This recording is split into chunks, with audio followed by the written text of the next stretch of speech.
Good afternoon and welcome. Thank you for joining us today at the Illinois Primary Healthcare Association's 2020 Virtual Leadership Conference. My name is James Kiamos, and I am the Plan President and CEO of Meridian, Illinois. Our purpose at Meridian is to transform the health of the community one person at a time.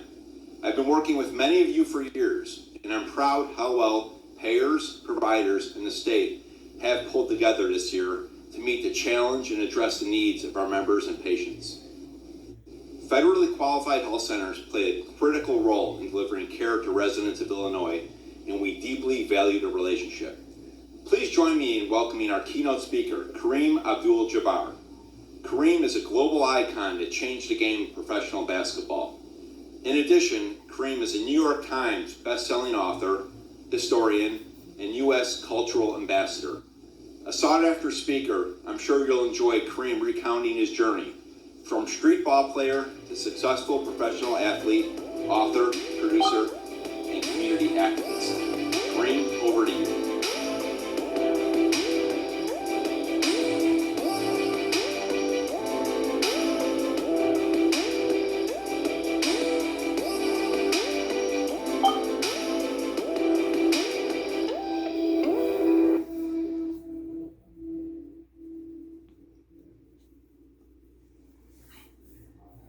Hello, everyone.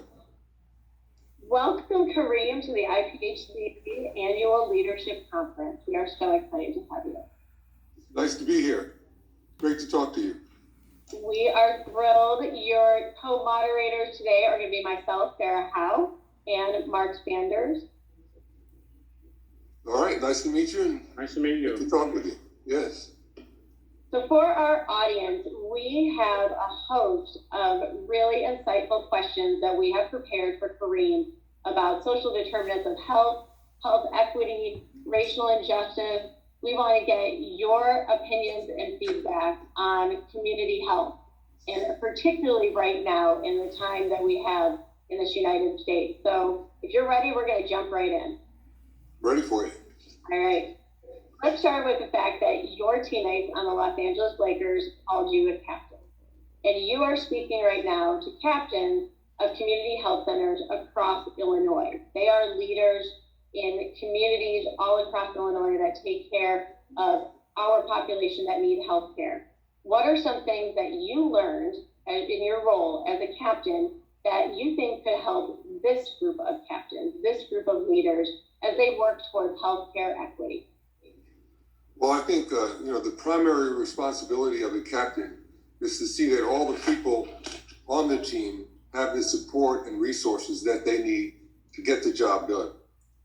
They need to be able to support the people and, communicate with them as to how things are going and whatever problems that arise. So, the captain can coordinate the help that is extended to the various teammate members by knowing what their needs are and making sure that they get the things that they need as quickly as they need them, and that he always has the ear open to what can happen, what problems could arise, and when success has been realized.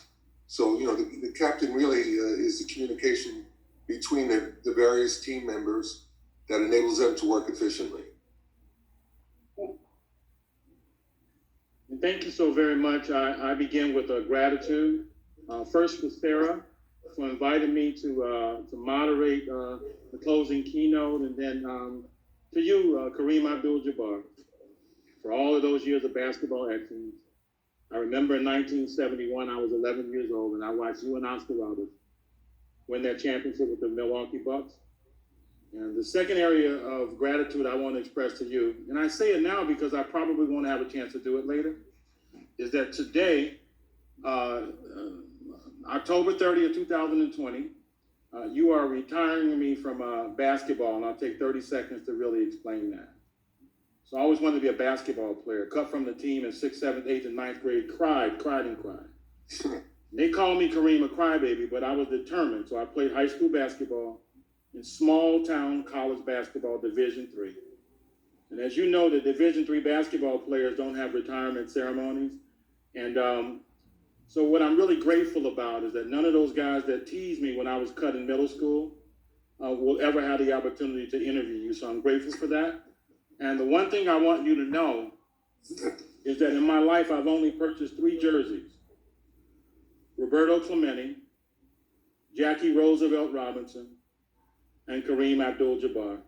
Well, I'm honored to be in the same league with those guys.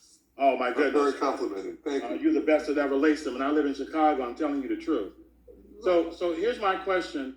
Are there lessons from sports that we can bring to the table as it pertains to equity in healthcare? We know that in sports, they've fought for equity for years. Well, you know, what I think is sports is about working as a group to achieve a common goal. So you have to be able to coordinate the talents of a lot of different people and get them focused on what the goal is, and make sure that they constantly relate to that and understand how the whole team is trying to get there and what their part is in making that happen. And it's a constant thing, because you know you have different people doing different things, and they got to know how the right hand has to know what the left hand is up to. So the captain really coordinates that, makes it possible for those things to happen. And the more efficient a team is at communication and recognizing where the goal is and keeping to advance on that goal, then that team usually ends up being a winner. And that's what you got to teach everybody on your team, that we got to coordinate and we got to stay focused on the common goal. If you can do that, you're going to get there. So I was fortunate in the last few weeks. I went on HBO Max and I watched the documentary Kareem, A Minority of One. So for those who haven't seen it, check it out. It's wonderful. It does recount your work in the 1960s in the civil rights movement, which connects really closely to the community health centers. Martin Luther King himself said that there was no equity without health equity. So how do you think that movement in the 1960s is different than today? Or what is the same from what we see today in equity and the work that we're doing around racial injustice versus the 1960s movement? What can we learn from it? Well, I don't think there's been any change since the 1960s as far as the goals are concerned. Equal access to all of the benefits of American life should be our goal.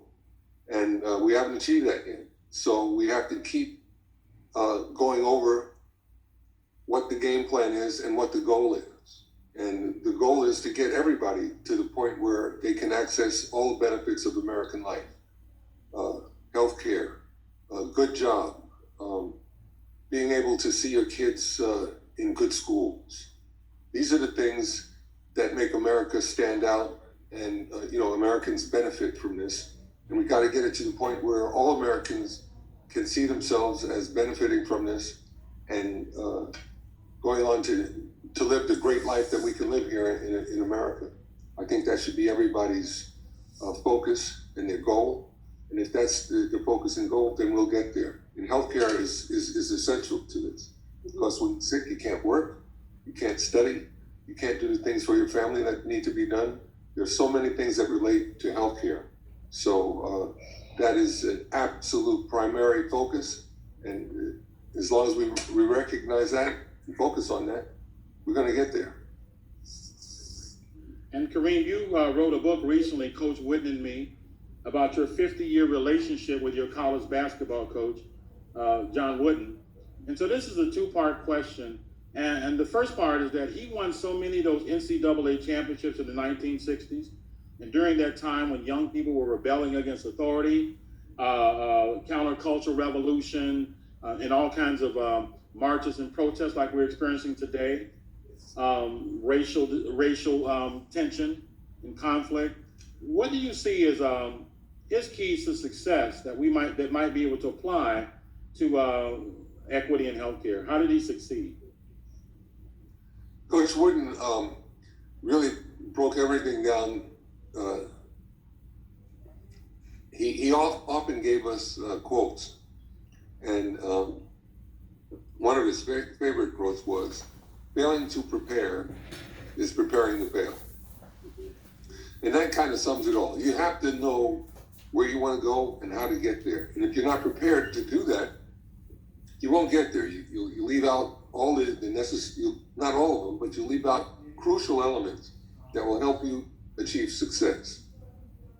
So the whole thing is understand completely how do you get to the finish line, and then prepare for that, and expect setbacks. I think that's a primary thing for people. They don't expect setbacks. They think that they're just going to flow through. And a lot of people can't do that.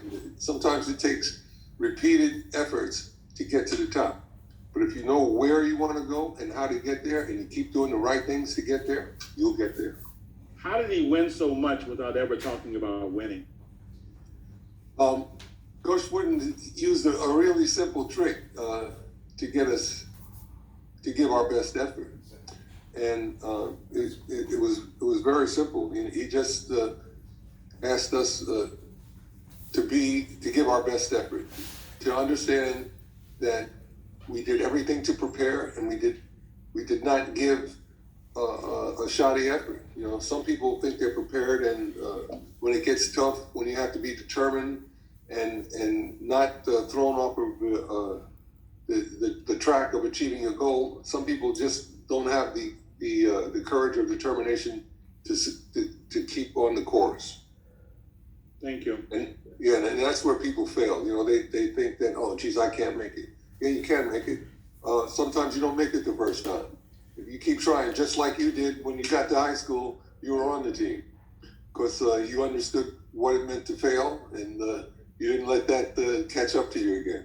And that's why you enjoyed your high school years playing basketball. You figured that through trying. Yeah. One thing I really enjoyed about your book with Coach Wooden was how you talked about you from two very different backgrounds. He came from Indiana, you came from New York. I must say, as a Purdue Boilermaker, I'm very upset that he turned down the coaching job there, but we'll let it go. But you talked a lot about how you, on paper, and in person, not necessarily theoretically be more different, yet you found that common ground and still utilizing that experience that you had with Coach Wooden today in working with different people. And I think that's a really important lesson for all of our community health centers as they work with patients from all walks of life as well. All of our members are from the city of Chicago all the way to rural Illinois, and individuals, everybody has a different life experience. But that connection that you had with Coach Wooden, you talked a lot about how you found common ground with him. I remember your story about jazz and trying to help him learn jazz. And so I would just be interested in just any other insights from building that relationship with Coach Wooden, even after the basketball experience with him was done. Well, I can tell you a keen story about how open Coach Wooden was to new experiences. I think that would kind of explain what it was all about. Coach Wooden played professional basketball for a couple of years for a team in Indiana, and they had to play the Globetrotters in Chicago. The Globetrotters are from Chicago, right?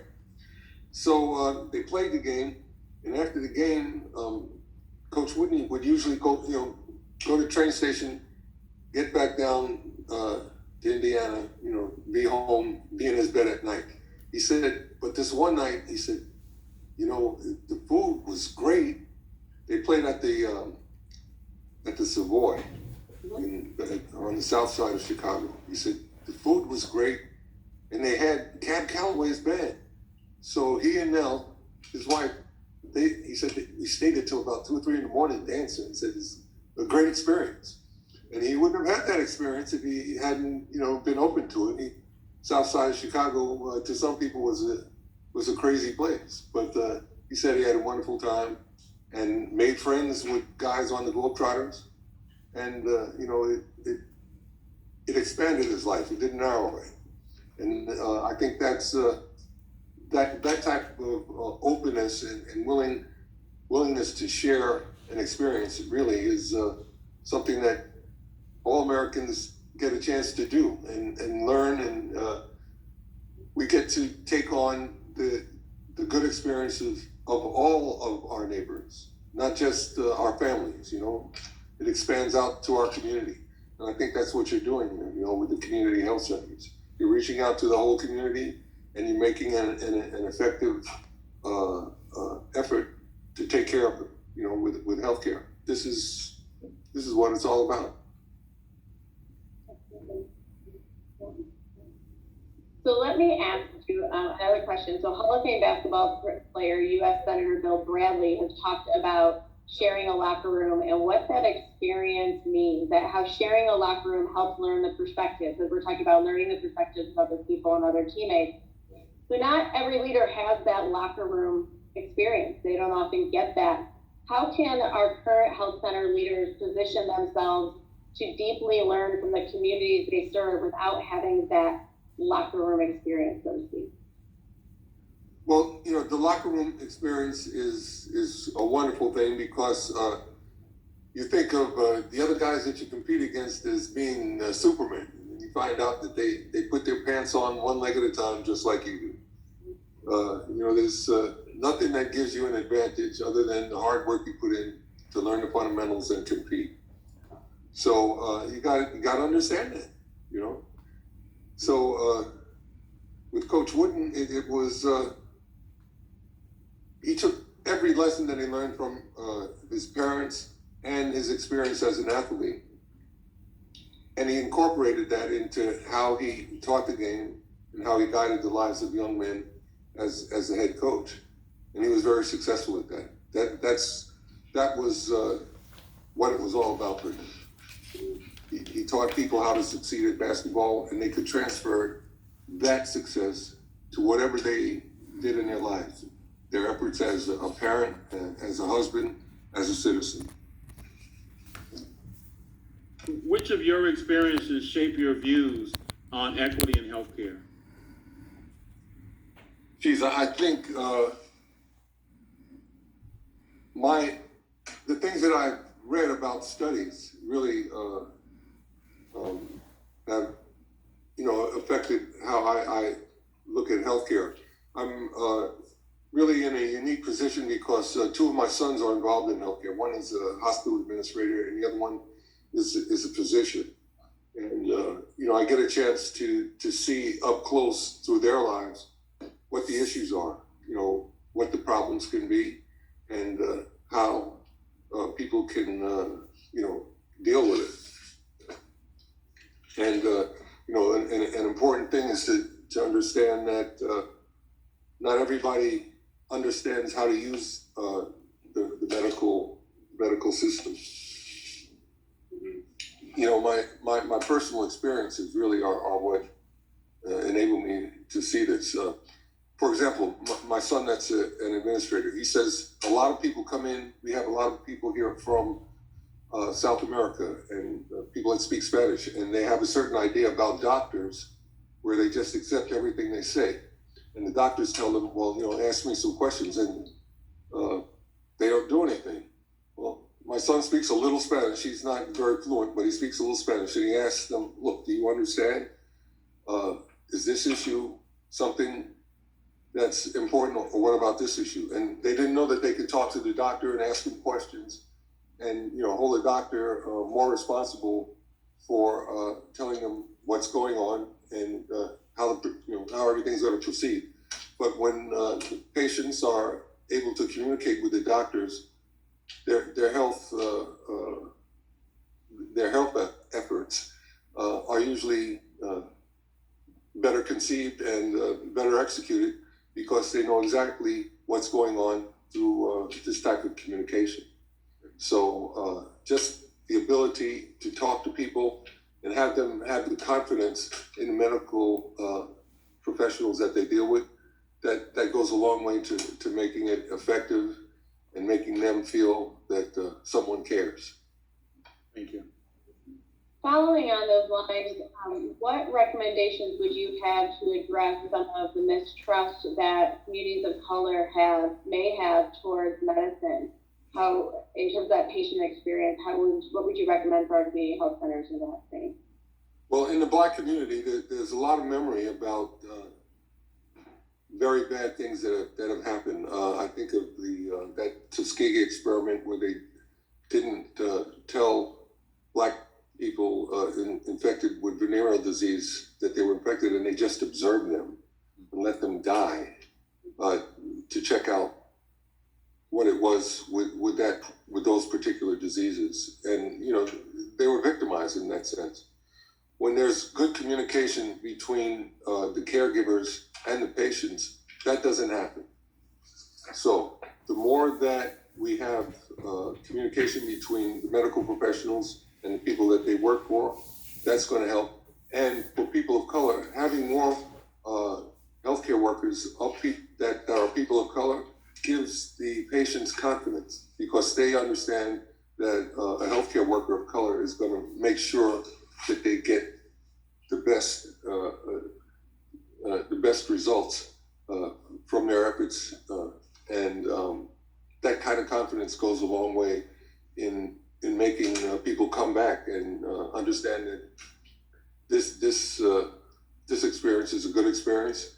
It's taking care of my health. It makes them feel good. It makes them feel confident, and it builds a relationship.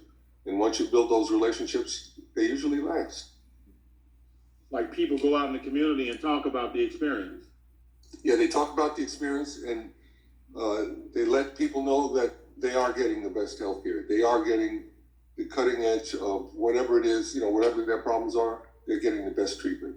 And when they understand that, you built that bridge, you install that confidence, and it won't break. You'll find it to be very, very durable. Great. Many of the social determinants of health are generational symptoms of outcomes of experiences of systemic oppression. What can health centers do to address the systemic components that are leading to health disparities?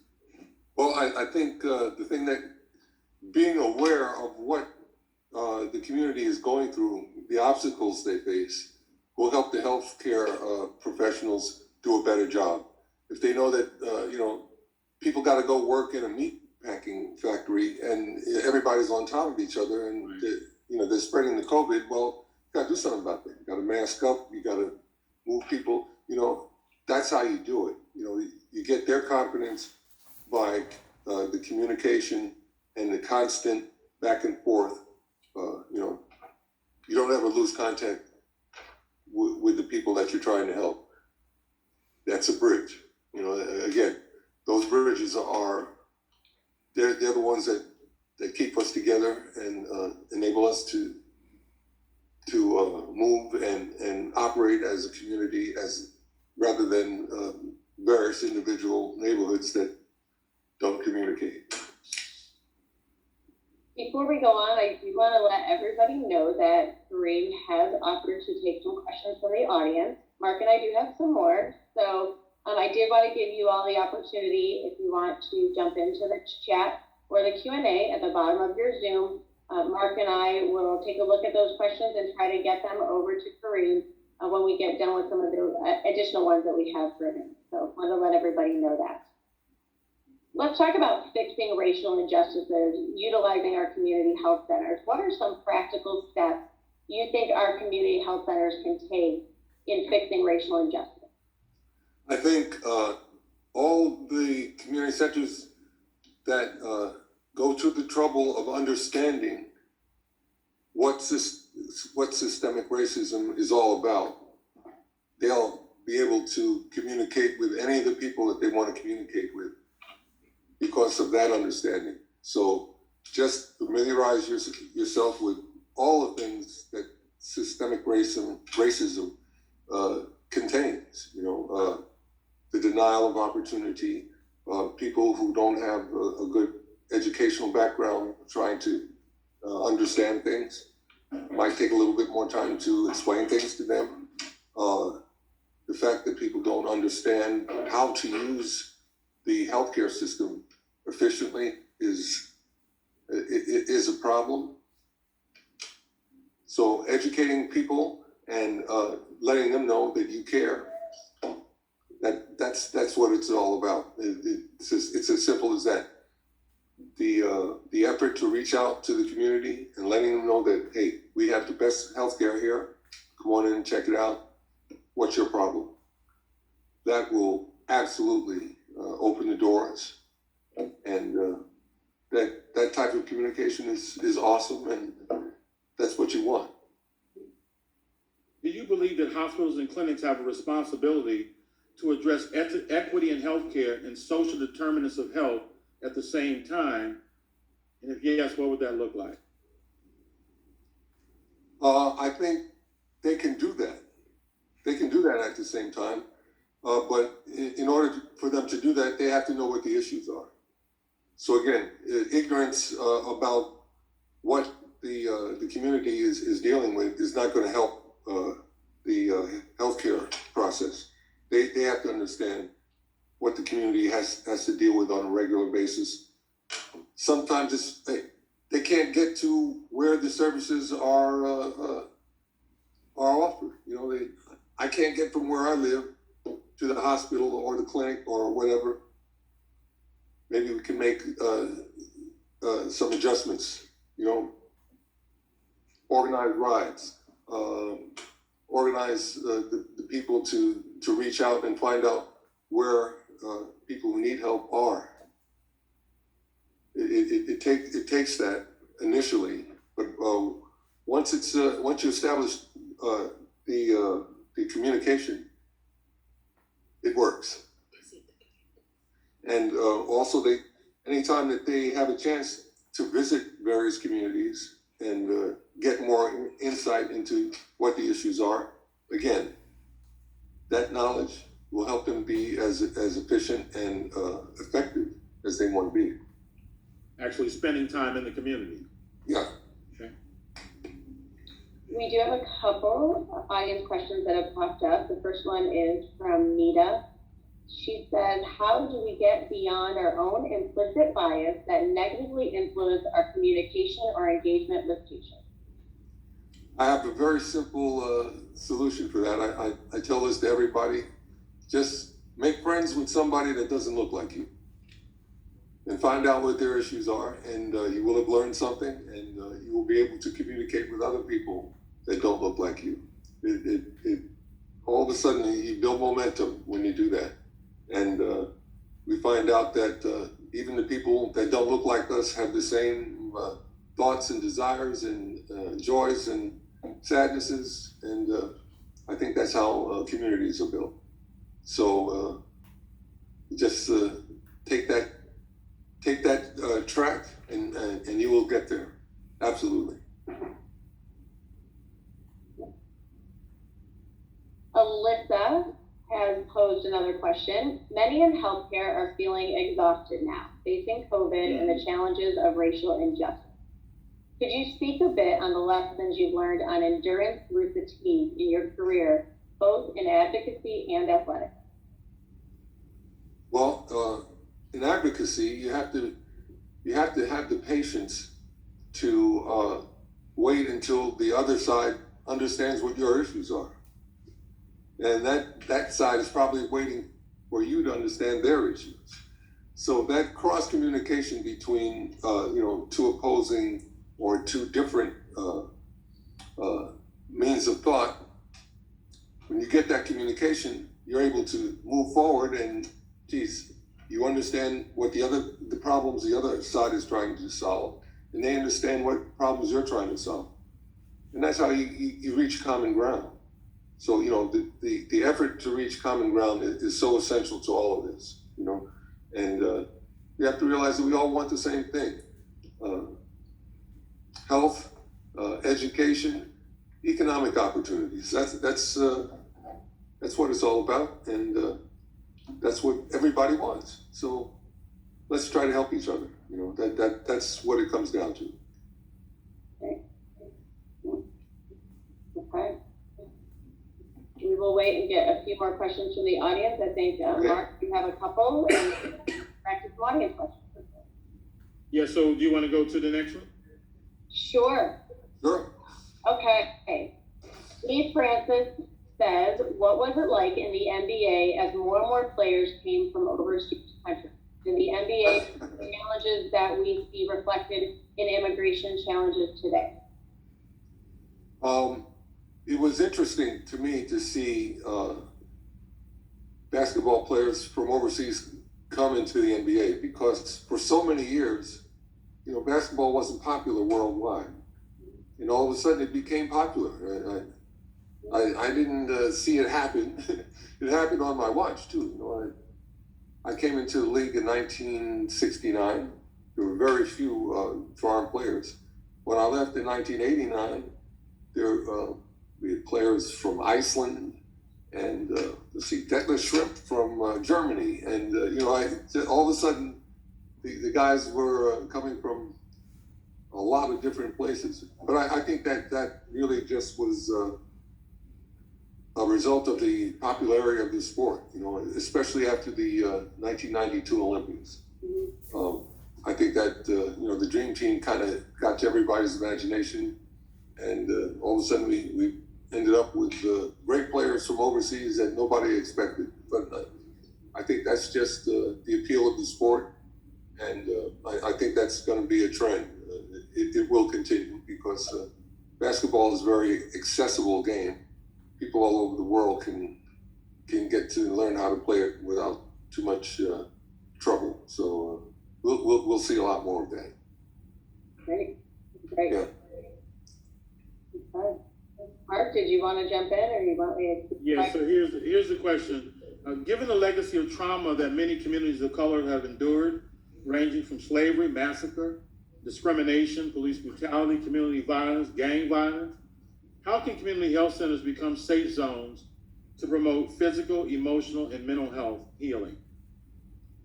Well, I think the community centers can communicate that they understand what these issues are, okay? And the health center can be a place where people go to organize and to get well, and it can represent that to a community. And that's very important, that they know that there's some place where people are going to listen, and people are going to take a positive approach to solving the problems. That's very important.